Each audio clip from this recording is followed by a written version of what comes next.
Welcome everybody to this interview with Dr. Jenna Macciochi. So Jenna is an immunologist. She has a lot of things to say that she's written a book about, and we'll be discussing that in a few moments.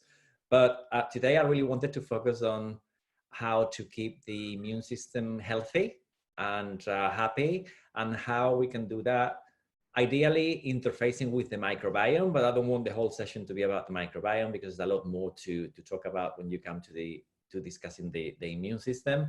But particularly on food, really, I wanted to focus on food. What foods might be immune foods, so immune boosting foods, so immune supporting foods, that kind of stuff. And I know that you've got a lot to say about this matter. So Jenna, would you like to introduce yourself and tell us a little bit about you and what you do? Yeah, so as Matteo said, Miguel, sorry, said, I'm Dr. Jenna Macciochi. I'm an immunologist. I'm currently at the University of Sussex, where I chair the board of like 5 different degree courses in the life sciences, and I've worked in the field of immunology for since I left school really and went to university. I didn't know what I wanted to do, but I was really obsessed with understanding the human body and health and disease, and I fell into this field and never looked back because it just seemed to fit with everything that I was curious about. And I've worked across a lot of different areas, including chronic inflammation, allergies and asthma. I was in Switzerland for about 8 years working on gut health, inflammation, and dietary fiber and how it interfaces with the microbiome. And then after having my kids, I came back to academia because it was a little bit easier to manage the juggle with having 5-year-old twins. And I moved back to the UK as well about 2-3 years ago. So okay, yeah. That's good. But from your accent, you come from Scotland. Yeah, I forgot that part. Yeah, so I come from I actually grew up on a farm in rural Scotland, so really in the middle of nowhere. And yeah, when I look back now, it was kind of idyllic, but it had its sort of frustrations. But yeah, we had this farm, we grew loads of our own produce, made a lot of our own food. My mum worked in catering, and I think of her as like the original purveyor of the old wives' tales. She always had this kind of, everything could be cured at the dinner table, whether it was just with conversation or with food itself. And I think I always got that interest in things that are more on the fringes of conventional medicine, and how do they work, and fusing that with is there evidence, and how strong is the evidence as I've gone through my career, really. That's cool. I know, and that surfaces through your social media as well, because you tap into areas that perhaps, if you were a super strict immunologist, you wouldn't want to talk about them. Exactly. Even food, it's a bit fringe, how much evidence is there for any particular food to interact with the immune system if you were looking at it from a, super top of the evidence point of view. But we all know that we can indeed use those foods to support a healthy body. Exactly. Whatever they might be doing, there may be layers, and and I think it's a tricky line to tread sometimes, because I have a lot of people that follow me that I know that are really fast to poo-poo anyone who's talking about anything a little less conventional. I think, I don't know, I kind of want to bring both families together and get them talking, and just be which makes a lot of sense. And there is a lovely part in the foreword of your book where you talk about that and about how evidence kind of evolves. Yeah. And that you're talking about a range of different types of evidence, from super high quality evidence and controlled trials and systematic reviews to something a little bit less rigorous. But I always tend to think of these kind of things as we discussing tomatoes or broccoli or onions. We're not discussing chemical warfare, where we need to be absolutely precise as to how many meters does this bomb exactly. how what is the danger of giving somebody the absolutely wrong drug at that point. Yes, of course you do need that kind of a precision, but sometimes when you're talking about diversity in food, I think yes, if you have it, great. If you're gonna have 30 more grams of broccoli, do you need that extra systematic review to show that, you know, you're going to Exactly. benefit from it or not? So Yeah, and you have to fuse everything with clinical experience, and exactly. you know, sometimes even at the anecdote, I think, and I think that's where the microbiome comes in. I think the microbiome is going to be the explainer of all the anecdotes that clinical medicine can't explain. You know, all those unexplained symptoms or why you respond differently to someone else with the same condition. I think all the secrets are there in our guts, probably. We just Yeah, or at least a cue to those secrets, because I think, you know, it's again, it's going to be probably a bit of a jigsaw as to how we get to that, to crack that code, so to speak. exactly. And genes haven't quite cracked it. We know No. about, you know, the potential of things happening with genes, but I think the combination of genes and a microbiome might be Yeah. quite a powerful key Oh, yeah. to this secret. So Okay. so tell us about the talking about this. It's the kind of like nice introduction to talking about the immune system and the microbiome. So we know that there's an interface between the two, and you Yeah. obviously have spent time actually researching that firsthand. So could you give us the plain English kind of explanation of the interface between the immune system and the microbiome, please? The 101. The 101. Well, I actually, when I teach this to my students, I teach them that the microbiome is part of our immune system, because I'd argue that, you know, the immune system is all our barriers, like our skin and our digestive tract and the airways and the delicate cells that line those barriers. They're arguably part of our immune system, and part of their defense is, you know, the chemicals they secrete that are antimicrobial, things like mucus that they secrete, but also the friendly bacteria that live atop them. They are also sort of part of that defense system as they outcompete the bad guys. They produce a lot of things that help strengthen those barriers. And I think nowhere is this more important than the gut, just because purely a huge volume of the microbiome is found in the gut. So we have, you know, different parts of the body have their own microbiomes, but the gut has probably the largest. So that it's having a really profound influence on what's going on. I think one of the things that I've come to the conclusion is that a lot of this sort of immune education, I call it, where the microbiome are teaching our immune system, you know, how to respond or setting a rheostat, that seems to happen very early in our life. So arguably perhaps in utero, but if we take it from when the child is born, you know, the first seeding of the bugs happens when you pass through the vaginal canal, and then followed by the milk from the mother, which contains these little carbohydrate complexes that basically have no nutritional benefit for the baby. And for a long time, people were like, why doesn't milk have this inside? But it's actually a food source for those microbes that you first collected from the birth canal, and it helps them flourish. So we know this kind of sets up the blueprint for later health down the line. I think it's important to note that if you have a C-section and you don't breastfeed, it's not like a surefire way that your kid's health is going to be screwed, because there's a lot of different inputs that go into it. But a lot of this happens early on, and we start educating our immune system with these bugs that we collect in our guts, and we sort of nurture that garden. And one of the main ways that they're doing this is because they eat what we eat. And sometimes they eat things that we cannot eat because we cannot digest certain fibers. So they're eating what we are eating, and then they're producing these postbiotics. So that might be a term, it's relatively new term. So we've heard of prebiotics, which is the sort of fibers and things that are eaten by the bugs, and the probiotics are the bugs themselves. And then the postbiotics is the whole constellation of metabolites that these bugs are producing when they chow down on the food that we're eating. And these are absorbed into our bloodstream and are passing all around the body. And I think we've not really got there yet with the technology to be able to do this on a large scale, to say what are the metabolites your particular bugs are producing, the whole community together. But I like to think of it as it's our own personalized pharmacy. You know, it's little metabolites that are having huge effects all over the body. Some of the best well studied are the short chain fatty acids. Of These course, are I like was thinking that butyric acid, for yeah, example, which is acetate quite a protein. popular one to discuss. Yeah. Exactly, and they, I mean, butyrate's really important for that gut barrier, so it's really keeping the integrity of the barrier, and it's really, really important for nurturing the more regulatory part of our immune system.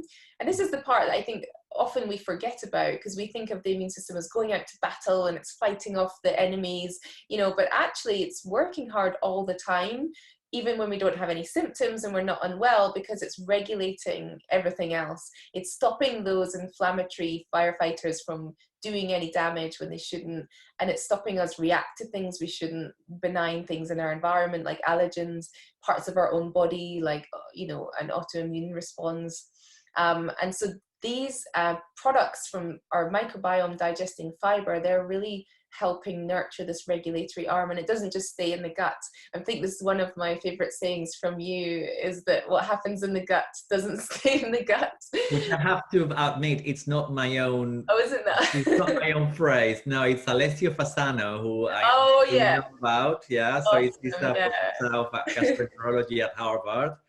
And he said that once, and I absolutely loved it. And I've nicked it ever since. I've been using It's so appropriate. every one of my presentations. Yeah, I love him. And in fact, he's coming to speak in September. I'm a part of the research committee of the European Conference for Integrative Medicine in London from the 11th Yeah. to the 13th of September, and hopefully it will be happening. Yeah. Because I'm excited that he was invited and he's come, and also Professor Longo, Walter Longo, who is the fasting guy, what is a coming as well. So it will be a really good, and I'm talking with them, so I'm very excited. So I'm happy COVID is going to completely go very soon. So September is still on. Yeah, yeah. So it's not my say. Sorry to interrupt, but yeah, I would love to own it. But yeah, it was his. Yeah. It's so important. So this is all, you know, this first kind of the start of this process really happens in the first 5 years of life, and then it's kind of tweaked, you know, as we age. And I think that this is one of the limitations I've found, is that, you know, a lot of what happens early on in life, like I can't go back and change the first 5 years of my life. How much, you know, manipulation of my microbiome do I have now as an adult? And I think we don't really always know person to person.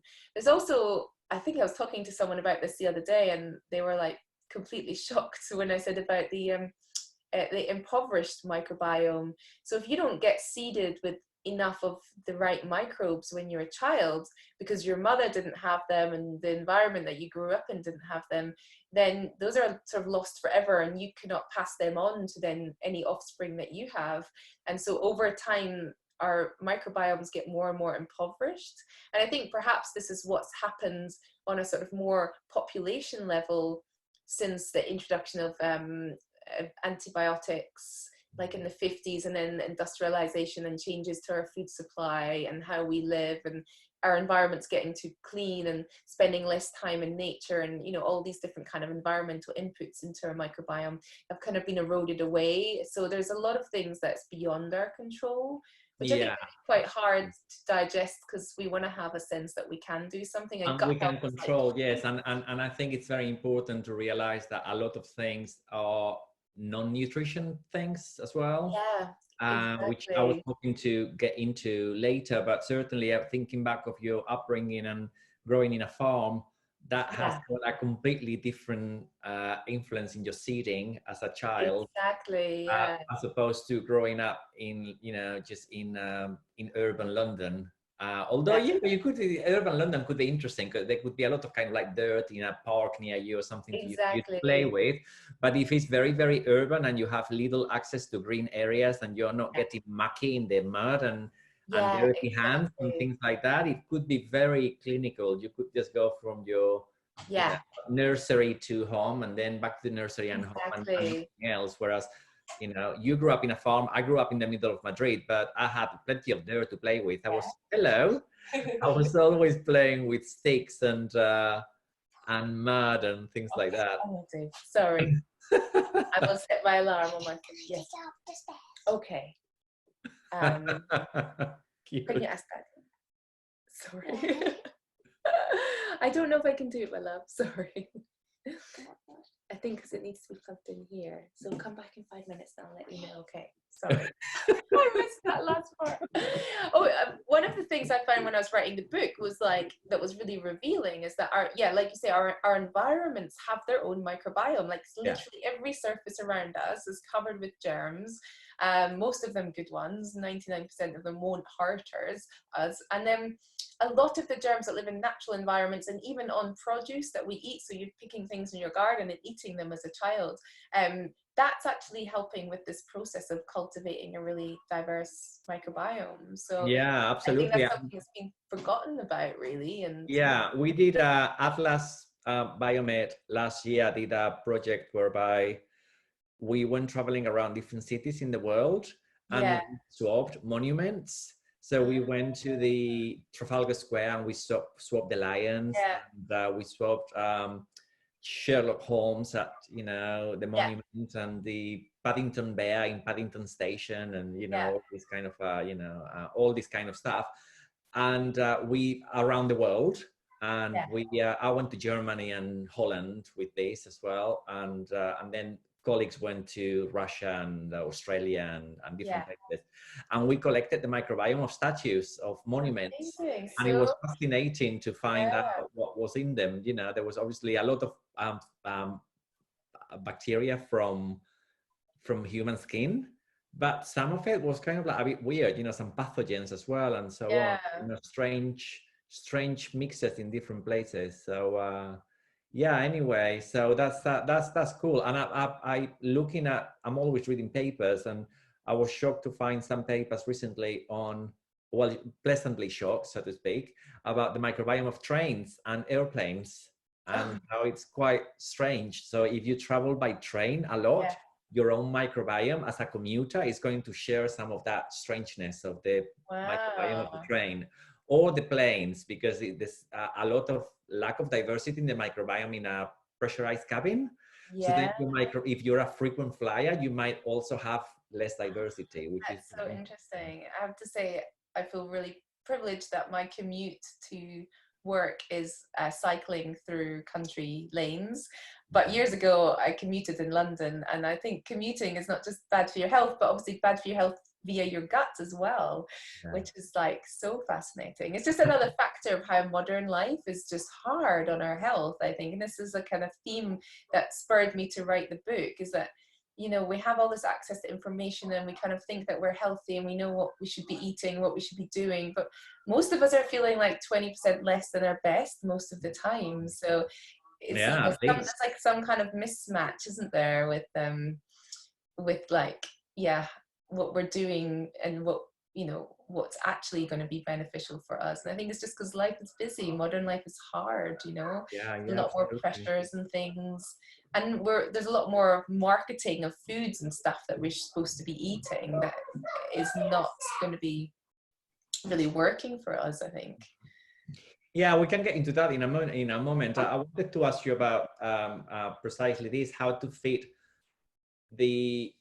a lot of this is very emerging. So when you've been writing your book, what kind of things did you have in your mind as the top things that you really wanted to cover because you were really attracted to them, and then other things that you thought, oh, I really want to tap into that, but I'm a little bit scared because it's kind of a little bit more emerging or a little bit more kind of, there's not that much evidence. So obviously, if we start with a really robust things that you really wanted to cover that you have done and highlight, and then maybe get into a little bit more kind of you know, coming up kind of areas. Exactly. Yeah, so I really wanted to, I mean, one of the things that spurred me to do this was the sort of lack of translating immunology to like the lay audience. And then, you know, there's so much misinformation about the immune system. There's so much terrible marketing about products for the immune system that just are not based on evidence, and there's a lot of misinformation. So I wanted to really lay out what the immune system is and isn't to start with for a lay audience. So if anyone's watching, you have a kind of background in this, it is really kind of a general basic explainer. And, you know, this idea that we're all immunologically unique, and that's an evolutionary design process that's happened. So we have about, you know, 25,000 genes in total, but these special compatibility genes for our immune system are perhaps the most diverse because they have a really unique way that they rearrange when we inherit them from our parents. And that makes, this is one of the fundamental reasons why we all respond differently to infection.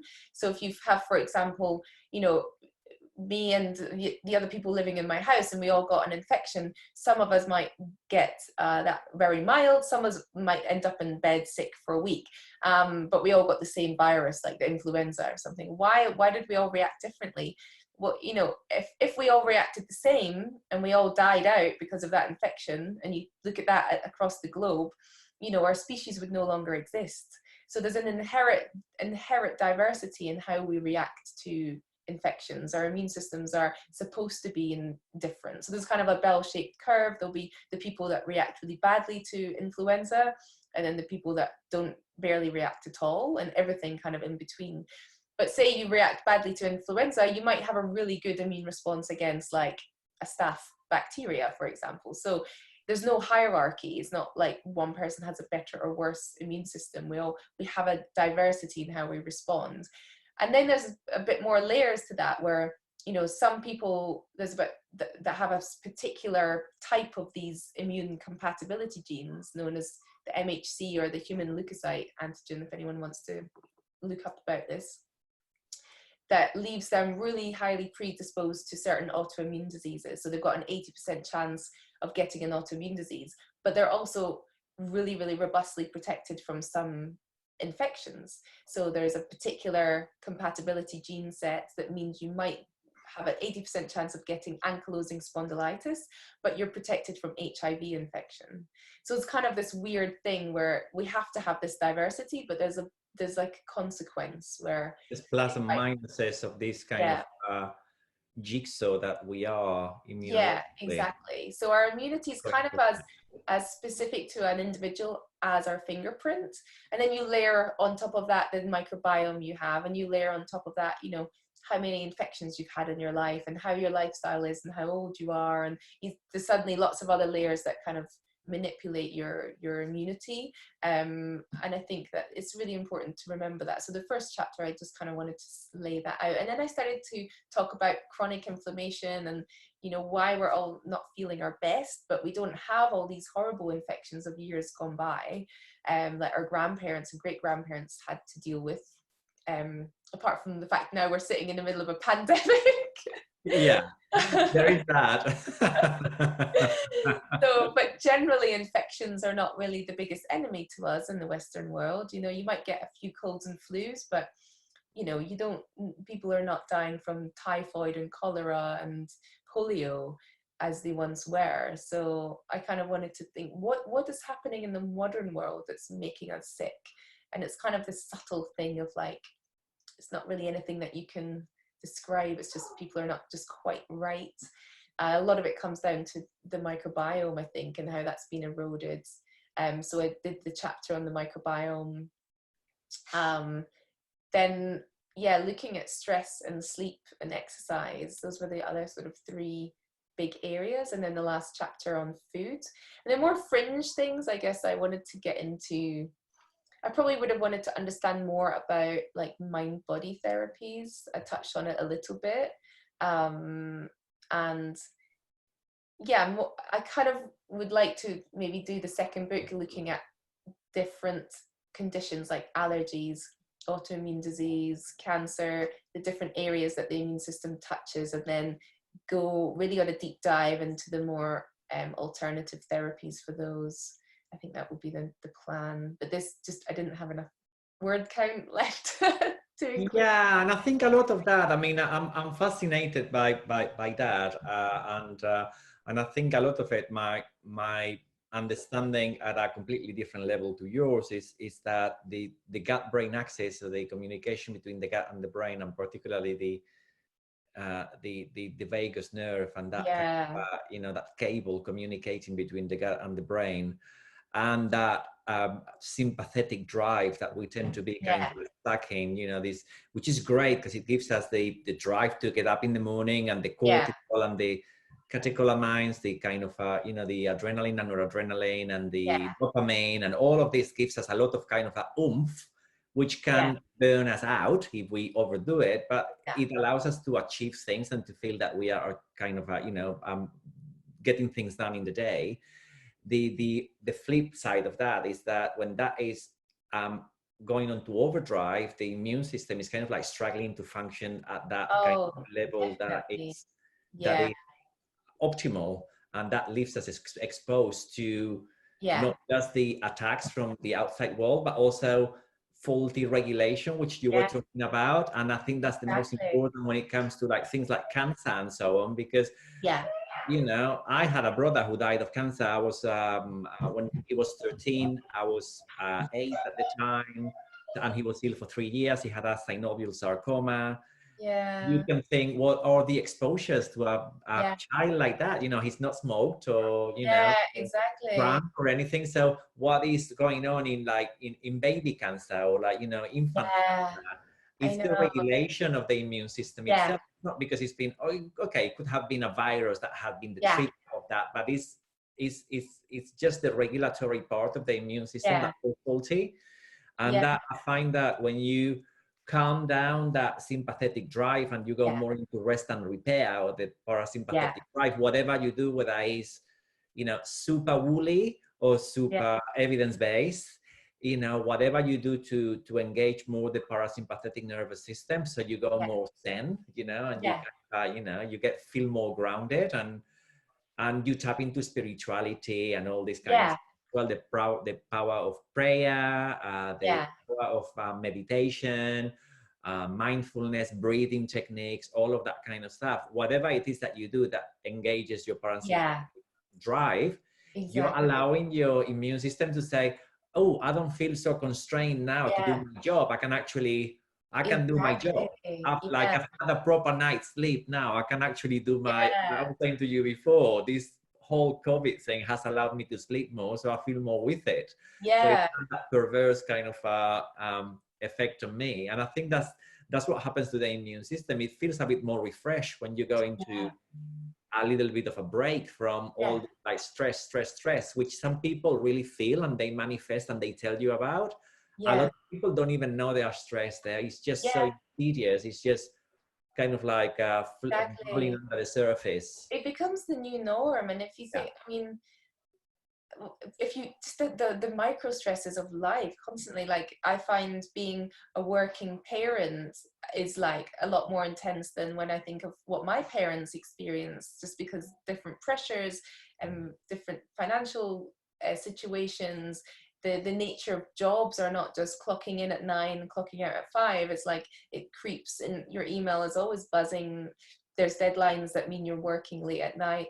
There's, you know, modern life is just sort of giving us all that sympathetic drive, and it becomes so normal that we don't recognize it. And you have to press the parasympathetic pedal more and more. And like you say, however you want to do that. And I even write about it in the book, like me and meditation are just like not friends. It's just I struggle with that, but you have to go and explore what is working for you, and you know, get that vagus nerve to really take the steam off and relax.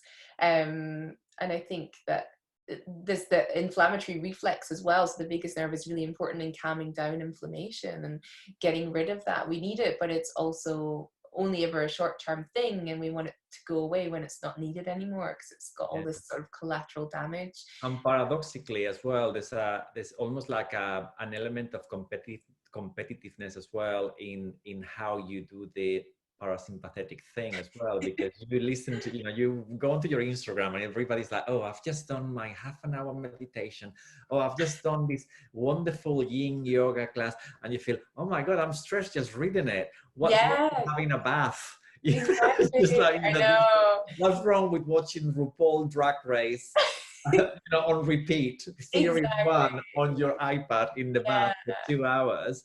And that might be what you need, is that you're Yeah. completely disconnecting. You're not actually just trying to achieve, which is kind of like dopamine, which Yeah. always invariably it's pulling some adrenaline and some noradrenaline as it's being released, because it goes in as a kind of like as a complex, and that's always keeping you kind of driving that sympathetic drive. Sometimes all you need is just to not focus on something, just or just not even watch RuPaul, just like put it on while you're actually just doing something else, but like disconnect from something so intensely. Exactly. It's As like, we do all the time. And that, so we underestimate the power of having a bath or just going for a walk, which is, again, it has become quite trendy, these kind of like forest baths and getting in touch with nature, the old hippies coming through in us as well, and having trees and this kind of stuff, some of but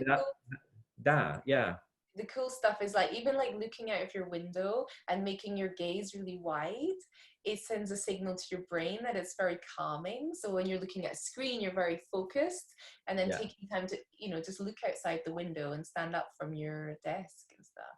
I think that's really, I think now is a time to figure out what and that's what I've been saying, again, whenever you might be watching this, if it's months down the line, you might be laughing, and hopefully that will be the case. But right now it's I've been trying to look at some positives, and I think for me it's been sleep. I've been sleeping more, and I've had to stop doing stuff that before was kind of in my face, and now I thought, okay, is that really urgent? It kind of like helps you reprioritize in a way. You go back to the real core things that need to be done.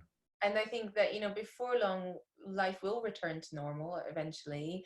And you have to think about what bits of your life do you want to return to normal? Is there parts of what happened before lockdown, before COVID-19, that we're not serving you well, that, now is your chance to reflect, and don't continue those when you move on forward. Delete them from your life, you realize. And also, I think there will be more of a realization that we can do more things online.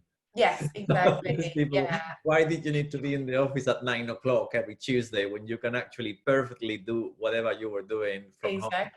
So hopefully that's going to bring an element of more work-life balance for people as well, and less commuting and all this kind of stuff, because sometimes I think this is not sustainable. Some people just burn out because of all this kind of stuff. So I think we've touched on non-food-based areas.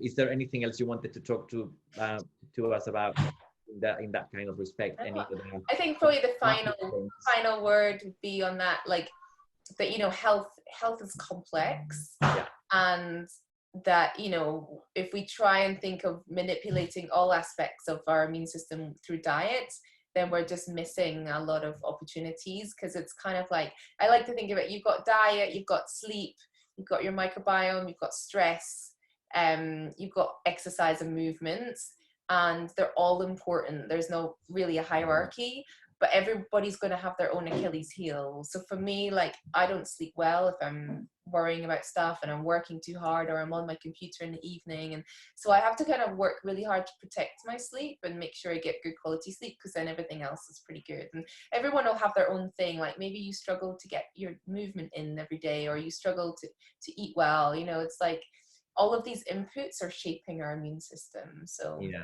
that makes a lot of sense. And about sleep specifically, would you like to elaborate a little bit why it is so important, and I mean, we need to get it? Your immune system kind of has two different states. So it's evolved to be able to be active during the day, because that's when you're moving around. You're more likely to, come in contact with an infection or hurt yourself and need to repair.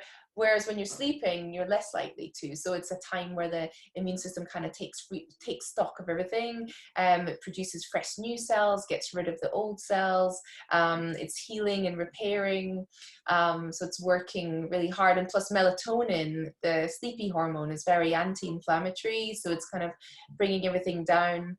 And cortisol is going away when melatonin comes up. So it's really restorative. Sets you up then to, for the immune system to work at its best the next day. And I think that there's a lot of, also, all about maybe 80 to 90% of our immune system cells have their own circadian rhythm. So they contain all the clock genes. So they're on a circadian pattern. And it's kind of not as clear to say that, they all follow the same pattern. As like different immune cells, of which there's many types, all have a different pattern. So they all need that circadian input. They need you to wake up when it's daylight and function when it's daylight, because that's what we've evolved to do, and then sleep when it's dark. And obviously that's not always possible for everyone, and we do need to work hard to protect people like shift workers. But at the same time, I think in modern life, there's a lot of reasons for us to not go to bed on time. I noticed this with my husband. He would rather go down a Netflix rabbit hole, even when he's really tired, than go to bed. So there's actually this kind of sleep insufficiency syndrome, which is like a modern disease, basically, where we give ourselves reasons to stay up by doing leisure activities rather than sleeping, even when we know we need to sleep. Yeah. And it's actually problematic for long-term health. I think it's the same for my other half, and I'm thinking, go to bed. What's the point of staying in the sofa there, snoring, when you could be and getting an hour's sleep? But there is that. I resonate with that a lot. That's cool. And in terms of foods, if we wanted to go to the core of food and immunity, there's obviously a lot of semantics about, superfoods, immune boosting, and all of this kind of stuff. Regardless of all of that, because I don't want to get into the nitty gritty of, superfoods don't exist, and okay, fine. I know, I agree. Just too silly. I don't want to get any of that. What are your top, ideally top five foods, and why? And is there such a thing as an immune food? Is there such a thing as a food that your immune system really laps up? Yeah, so I think my approach to food is probably quite unique. And again, if I'm talking about healthy adult population, not treating specific conditions with nutritional therapy, but my kind of principles, my family's got Italian heritage from Naples, so I'm all about the Mediterranean diet. That's my personal bias. You're talking, it's music to my ears. So I have my own personal bias. I think it's the most well-studied diet, but it's not necessarily the only healthy diet, and there's many iterations of it. But I think for me, I kind of have all the F's. So fiber, I think people don't consider it an immune boosting food. Boosting is probably not the right word, but it's so important for our immune system via the interaction with the microbiome. If you're not feeding your microbiome well, they can't do their job very well. They can't nurture your immune system. So fiber is so important. But I think fiber's got an image problem. We think it's one thing. In Britain, it's like bran or... We think flakes. Grains. Like dry and everything. It's like nuts and seeds, legumes, beans, pulses, whole grains, fruit and vegetables, herbs, spices. It's the collective diversity. And I think that's one of the big things that came out in the last few years, is that, the diversity of produce and plant-based foods is the best thing that we can really... And I like the fact that you mentioned herbs as well, because I use herbs in two ways, as I'm sure you do. And fresh herbs and dried herbs can have many similarities, but according to the research that I've seen, dried herbs they provide a little bit more roughage because they've had the water extracted. So it's basically more kind of a roughage for bacteria. So they are more prebiotic, as in the typical kind of like fiber source. Whereas the fresh herbs, they've got more water, they've got more of the phenolic compounds as well, the polyphenols. So they have there are, yes, they are the same, but they are not. They're kind of a little bit of a different base. So I like having both in cooking, and adding my fresh herbs at the end, as I know in Italian cooking, you don't put your basil in the beginning, you add it at the end. And the idea is, of course, it smells of basil, but it also has the phenolic compounds are more more readily available because they haven't been damaged by the heat as well and evaporated. And I think my second one would be phytonutrients. I probably couldn't choose one because there's so many, and I actually don't think that we should choose one. I think it's like an orchestra playing together, that there's Yeah. a reason that food is packaged up conveniently with fiber and phytonutrients, and it's like the collectiveness of all these that is doing the job. And it's interesting what you say about dried and fresh herbs, because I know for turmeric, like dried and fresh turmeric have been shown to have different properties and how they interact with the immune system. So it's kind of having the combination, and so some dishes just lend themselves better to one or the other, or some lend themselves to the combination. And so it's, yeah, so phytonutrients, and I don't know if I could pick one, but again, like, cool. Yeah, that's good. I mean, I'm like that as well. I'm very much for zooming out and actually looking at a choice. I love your analogy of an orchestra, because I actually used it in a recent oh, presentation you did. that I did. Yeah. Just stealing all your lines. Right. You know, we are like a symphony. You know, we're playing this orchestra is playing a complex symphony, and it's just trying to just focus on the violin or the piano only, or the, you know, whatever it is, that it's too reductionistic. It's, you know, it's just it's not just the turmeric that has helped your inflammation. It's probably the turmeric combined with the basil that you had this morning, and combined with some of the flavonols in rice that you had yesterday, that they are still floating around, and it's all this kind of in the olive oil, and, you know, your orange juice, and all of those things combined together. It's a lot more complex in different timelines and different degrees of bioavailability to your body as well. So trying to concentrate it to either a supplement or a food that is just provided as an intervention. It's almost like trying to emulate the pharmaceutical model, you know, when the endpoint is not just completely linear. You're not just trying to inhibit one single pathway. You're trying to harmonize, which is what I like to do. I think, I like that idea.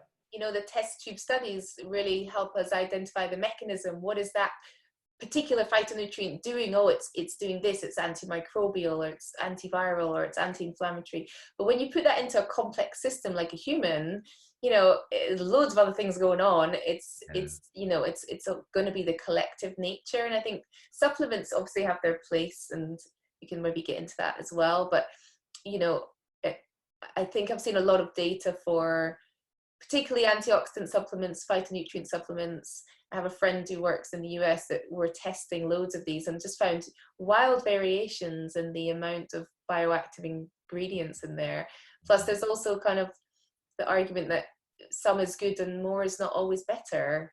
So do you want to be taking things in a concentration above, you know, what you might need? Because it can also have a detrimental of course, because the whole element of some of the phytonutrients is that they could be a hormetic response, so a little bit of them could have an unexpectedly positive effects, but then as a threshold, not only do they do anything more, so basically they don't do any more than you know, than not more is better, so they stop working at that level, but equally they can actually work against you at that point. I think someone just asked what are phytonutrients. So phytonutrients, sometimes called phytochemicals, are basically, they're non-nutritive in terms of we don't have a recommended daily allowance like we do for vitamins and minerals, but they're just compounds found in plants. They're actually the plant's own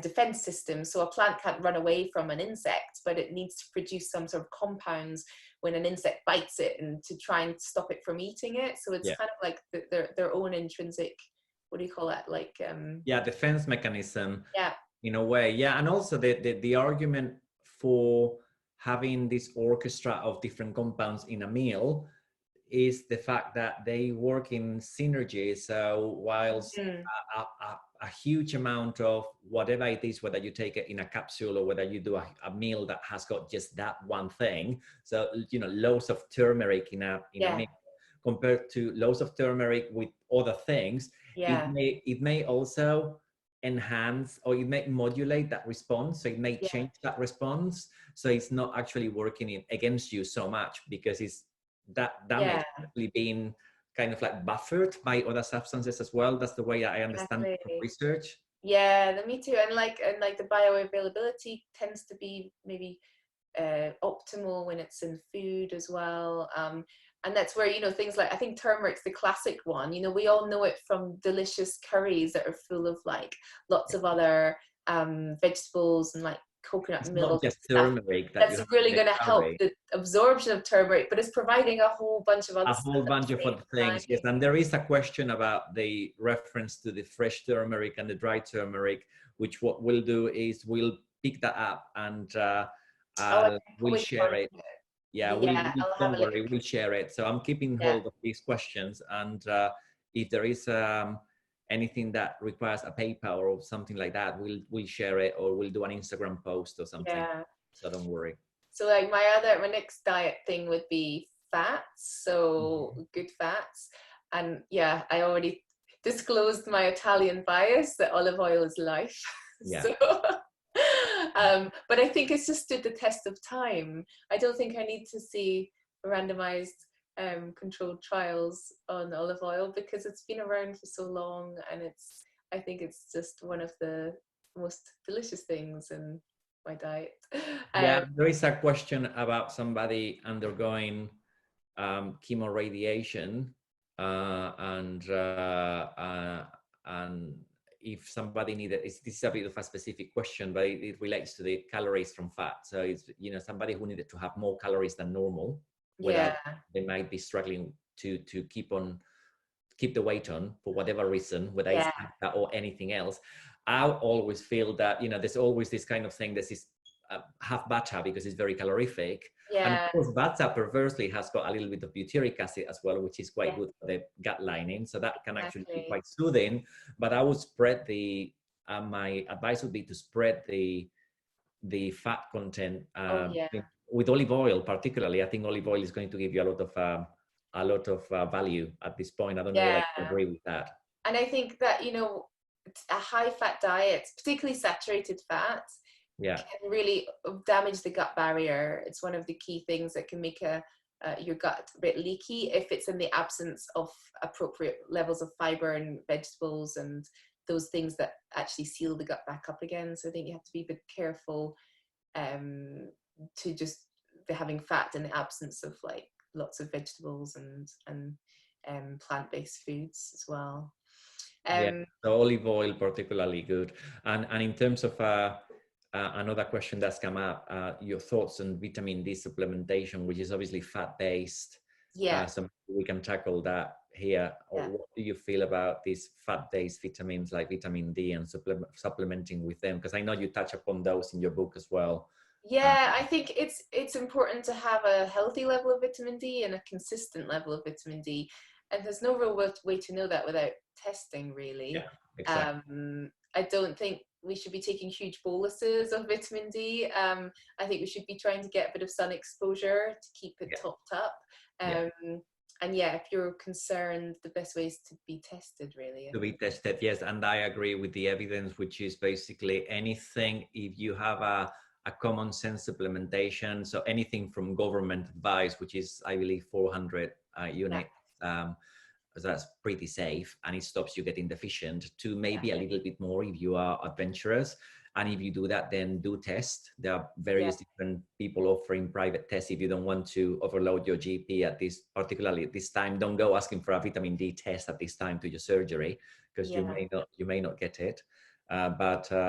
Yeah, that would be my approach as well. All of this kind of, you know, taking 30,000 units a day and all of this kind of stuff is not something that I would recommend. No, and I've even seen papers with coronavirus and elevated vitamin D, like too high can actually be detrimental. So it's all about sort of a balance.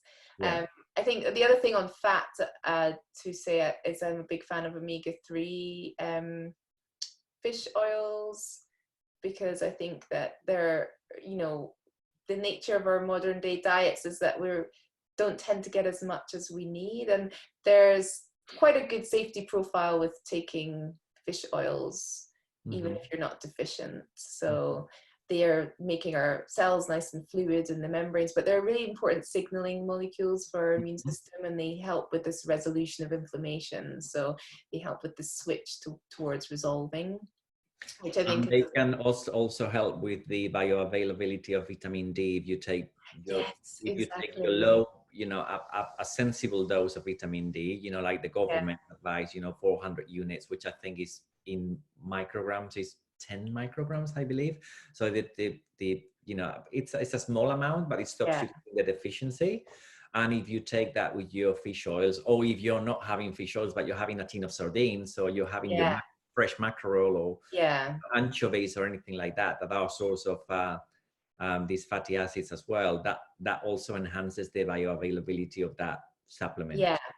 I think there's some evidence that fish is got more benefits than just supplementing with the fish oil. But I Yeah, know there is some a people, lot they of, don't like fish or they don't eat oily fish. I mean, for me, it's not a problem. So I really exactly, yeah. And if like you're it. following an entirely plant-based diet, that's not an option for you. But if you're not and you're happy to eat fish, the large epidemiological study, the EPIC study, Yeah, that's the the one. Greek branch of Yeah, that study, that is, I don't remember off the top of my head, but thousands and thousands of people over years and years, it concluded that precisely, that fish, the benefits of fish were not just the essential fatty acids, but also the proteins, particular proteins in fish. yeah, So you're getting again, it's part of that symphony. Again, you're getting an extra instrument playing yeah, with that orchestra that makes it sound, oh my God, that sounds quite nice. yeah, That extra flute actually makes it all sound a bit more funky. yeah. So, yeah. I mean, I guess the final kind of points on diet is like, I think we often find ourselves in a food prison. This is something I talk about in the book, where the stress of trying to have the perfect diet Mm. is actually detrimental to our health. And it doesn't matter that you're eating the best diet because you're so stressed about it. And I think that we have to bring back the joy of the table and reclaim our dinner tables and put down our phones, turn off all devices, and focus on the food, focus on the flavor, and actually the enjoyment and the endorphins of getting enjoyment from your food. That's really nurturing the regulatory T cells of our immune system, which is calming everything down and bringing that kind of harmony. And I think, It's pleasure as well, and it's that yeah, that allowing yourself to have something. yeah, And I'm torn by this, because I think for many years I was actually quite orthorexic. I was yeah, really, I was a vegan, very strict vegan for 6 years.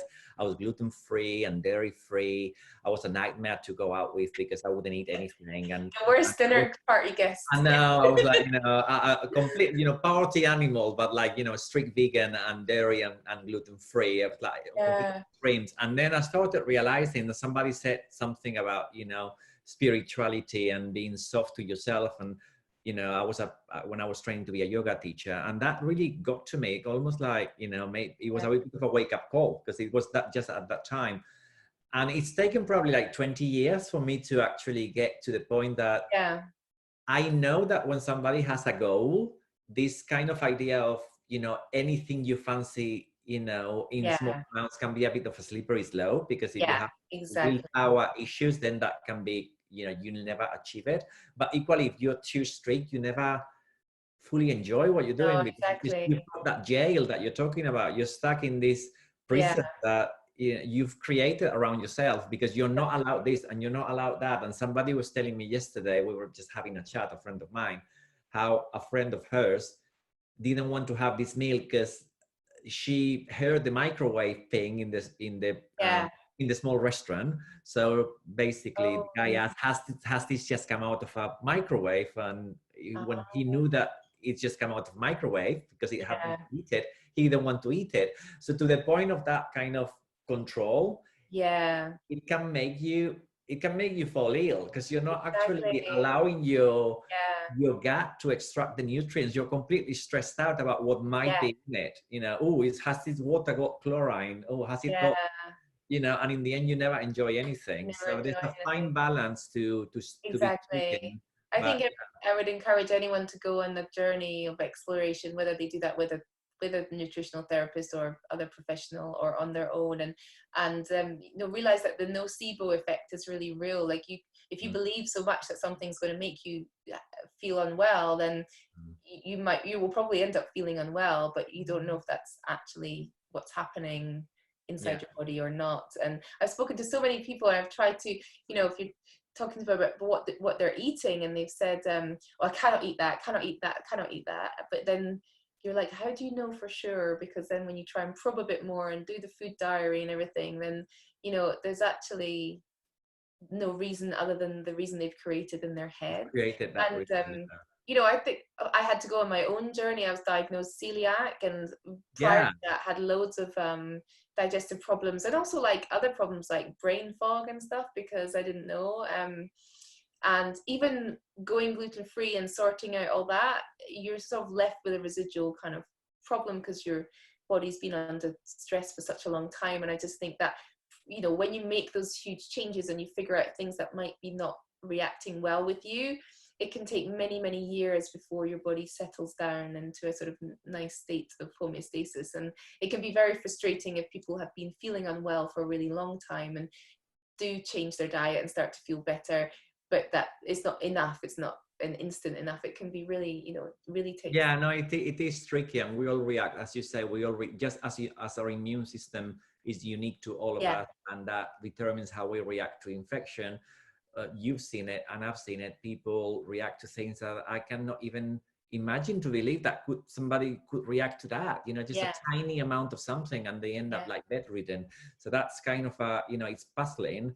And I always say baby steps. So I'm not very popular with those who want like the instant results and the kind of super kind of you know, tell me this is going to happen next week, because you don't know. And I think it's part of that surrendering.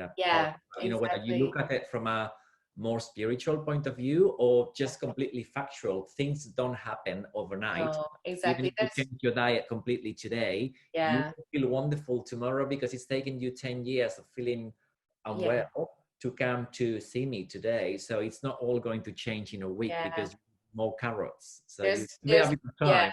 When it comes to health, I think very few diseases or disorders are simple. Most of health is complex, and so there's complex inputs. You might have sorted your diet out, but you're still hating your job and you're stressed, or you're in a unhappy situation, and that's exactly. And that's part of that wheel that you were talking about, that wheel kind of like, you know, it's different parts of the puzzle that some people, they take priority, so the relationship actually sapping their energy. So for how much they put into their nutrition, even if they're having the ideal diet, so to speak, the ideal sources of nutrients, they're still feeling crap just because they, you know, something else in their lives is not quite kind of like clicking into place. So and I think, you know, the other thing that I've sort of come to conclude over the years, and I'm kind of unpopular because I always call myself the anti-snacker. My friends call me the anti-snacker because I'm just kind of like not into snacking. And part of this is like my own anecdote, but part of this was some of the research I was doing when I was in Switzerland, which is looking at metabolism. And there's this new emerging field of immunometabolism, whereby it's not just the, you know, vitamins and minerals and supplements that can affect our immune system, but the proportions of protein, carbohydrate, and fat in the diet, so the macronutrients. And our immune cells all have different kind of metabolic programs. So some prefer to metabolize carbs, some prefer fats. They have a basal need for protein because that's making things like antibodies and stuff. And there's a lot of work to try and figure out how we can influence someone's metabolism to influence their immune system. And I guess that's where we see fasting emerging as a really useful tool to manipulate the immune system, but also just, you know, having a high fever and restricting carbohydrates can minimize the damaging effects of that fever. So people who have sepsis and they withhold food, then it can actually take the edge off the inflammation, because inflammatory cells are sucking up glucose. They do that thing called the Warburg effect, which is the same as what cancer cells do. They switch the metabolic switch inside and suddenly suck up lots of glucose. So if you withhold that, then it can kind of temper that fire a little bit. I don't think we know enough to say like what we need to do for a given individual or a given disease situation, but I think I'm finding that more interesting than, you know, the micronutrient route. Like what? Yeah, me too. And the fact that it's quite accessible to everybody. And when you think that when people, I'm also a big fan of just doing breakfast, lunch, and dinner, although because I've become softer with myself and I'm at home a lot more. I find Yeah. myself going and doing a little bit of like olive oil with like sourdough or something in the middle of the day. But apart from that, I normally Yeah. am quite happy to have a couple of meals a day or just stick to breakfast, lunch, and dinner. And Yeah. I think that my parents didn't snack. I don't remember my parents or Yeah. when I was a child having, you know, an 11 o'clock meal or, you know, or like, you know, Sorry, my phone is free. that's fine, don't worry. We're gonna finish in a second. I don't Yeah. remember the constant snacking that it's kind of like really advocated. Yeah. I think it's quite a recent thing. But We've, then again, when I suggest it to people, they look at me as if I'm deranged. Like this is a really wacky idea. That are you yeah. saying not to snack? Am I not going to feel like lightheaded? I'm thinking no. If you Breakfast eat should give you a properly, lot of energy to kind of, yeah. you know, plan your breakfast properly, so it's not just a muffin or something, and Yeah, you exactly. easily have energy until 1 o'clock in the afternoon. So I think it's Exactly. this micro, I call it micro fasting, this kind of Ah, the yes. idea Yeah. that you have a space of time, and if you plan it with a little bit of, you know, just identifying where they fall naturally in the days that you can do that in your diary, so Yeah. you're not reinventing the wheel, you're just doing something that you might also nearly be doing already, so it's a little Yeah. bit tweaking. And if you have at least 4 hours, you know, Yeah. 4 hours, 5 hours space in between meals, you've allowed your body to kind of have a little bit of a break, your Yeah. GI system to have a little bit of a break. You Yeah. probably haven't gone completely, you know, all of your blood hasn't just gone into your gut to try and digest Yeah. that meal, so you have a little bit more clarity in your brain as well. Yeah. It's And I easily done, but people do get freaked out by this yeah, not between meals. It's I kind of think we've pathologized mm, like being hungry. Like you never allow yourself to feel hungry. And I don't think we should get over hungry. And I don't think if you are a snacker, if you change tomorrow, you'll probably feel like shit because if you're used to having constant, you know, intake of food. But if for me, I enjoy meals. I've never had a protein shake. I've never drank a meal because I just think to me, I want to eat a meal. I like the mouthfeel. I like the flavor, the taste, the enjoyment. And I will only really feel like I'm going to enjoy a meal if I'm hungry enough for that. And if I've snacked, I mean, for me, if I snack, it probably like opens a can of worms, and I just think, oh, I'll turn it into a meal because I can't stop. But I think, you know, I want to enjoy a meal, and I think back to my parents, like you were saying, like my grandparents, we just ate really good balanced meals that then you didn't need to snack. And because of the marketing that's so pervasive in our society, it's almost like we're told that we need to snack, we need to have food on the go. And for me, that has a huge environmental impact because a lot of the snack food is packaged in single-use plastic and that kind of thing. So it's kind of all interlinked with, you know, many problems across our society right now. And I think, you know, it sort of, it's like a kind of metabolic bottleneck if you're constantly shoving food down the system. I know some of the studies from Sachin Panda's lab where they used the mobile phone app to see how many incidences of eating there was. It was like people were eating for up to 18 hours a day constantly, and it's think that's crazy amount of time. yeah, it is. And also I like the idea that I've been looking into for years as part of a growing field called psychoneuroimmunology as well, that I'm sure you're aware of the idea of, the concept of intermittent metabolic switching, which is basically very akin with intermittent fasting, because that's one of the tools. So it's basically you eat and not eat, not eat, not like eat all the time. You go on and off eating, but also intermittent living, which is something that a colleague of mine called Leo Pruimbroom, who is a psychoneuroimmunologist in the Netherlands, is quite well known in the UK as well because he's done courses here. He's done his PhD on that subject. And the idea that, you know, you do a lot of exercise and then you don't exercise, you know, you expose yourself to cold, then you don't expose yourself to cold. These kind of like little shocks to your body and to the immune system, that if they happen all the time, you create a resistance to them because your immune system says, whatever, you know, you said this yesterday and the day before and the day before and the day before. But if you do them every now and then, they become something like a challenge, something exciting. And I think we have the ability to do that every now and then with fasting. So if I was going to do fasting, and again, it's probably another thing for another day, even doing it a couple of times a week, that is a little bit of a push to your body, to your cells, to your immune system to say, oh, this is new. Hang on a minute, let me think about it. And it's that shock factor that is quite important. I think that you hit the nail on the head there when you said, like, if you have to do it consistently. There isn't very few quick fixes. All of these little micro stresses, like you say, like being in cold water or fasting, it has to sort of be consistent.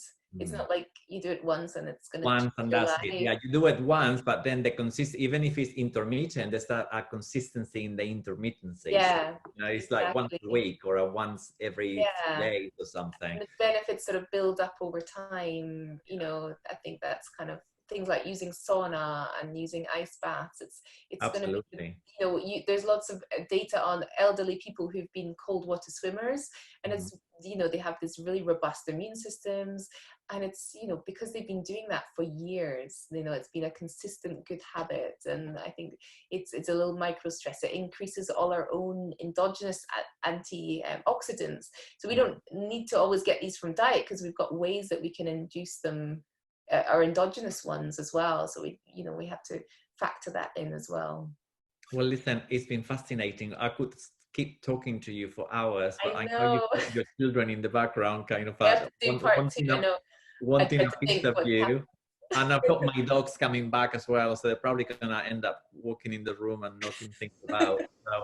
So I was just going to say, you know, if you remind us of the key thing why people should read your book, and I'm going to give the detail of your book, which is called Immunity, the Science of Staying Well. Oh, that's great. It's got a great cover. It's you'll get a link to it as well, so you can get it on Amazon, but you know, buy it wherever you can grab it. I think it's great. I have no shame in recommending it, because it's a really good read, and it goes in enough detail for those who work in any kind of like clinical scope at all to get to understand things in plain English, but in enough detail so it gives you a bit of substance. And if you have no idea at all of science, you still get a lot out of that, because I always think of both, because I talk to people in plain English, and I think that's one of the, I think it's my unique selling point in a way, that I can translate things into plain English, and I like doing that in a fun way. So I always like to see things like that, as opposed to a really dry book that you think, oh my God, that was how it works. So it's the opposite end. It's very gentle, it's lovely, it's nice. So tell us about, you know, the top reason why somebody should buy your book. I think just because there's a lot of misunderstanding about what the immune system is. It's not one thing, it's not a binary on-off switch. It's a huge constellation of things, and it's complicated, probably only second to our brain. You know, it's one of the most complex systems in our body. It touches every system in our body. You know, our immune cells have receptors for our hormones, our endorphins, our neurotransmitters. It's like a sixth sense, and we have to treat it well. It is the main thing that will age us or age us well, and I think we have to be in it for the long game. So yeah, I think it's like a good sort of handbook for caring for your immune system for life, for people who've got children, for people who've got elderly relatives who are just curious. I think, yeah, it's a kind of good place to start from. That's fantastic. And to those watching and listening, there's going to be some areas in the both the microbiome and the DNA profiles in Atlas that will highlight the immune system and inflammation as well. So just feel free to explore that as well, because that's going to come very soon. I'm working on those on the science behind that. So the profiles can actually be improved, and you have access to those highlights for immunity and inflammation, both on the microbiome end and the DNA. So it's been fantastic. I hope we can do it again. And thank you very much for your time. I'm really grateful. And to everybody who attended, thank you again for your time. There are questions that we haven't covered because they were either too specific or they require a paper or something that people have been asking. We'll put that together in in various bits of social media or in the email that will go out to you after the session. So don't worry, you won't miss out on the answers. So thank you again, everybody. Take care, and yes, see you soon. Thank you. Bye.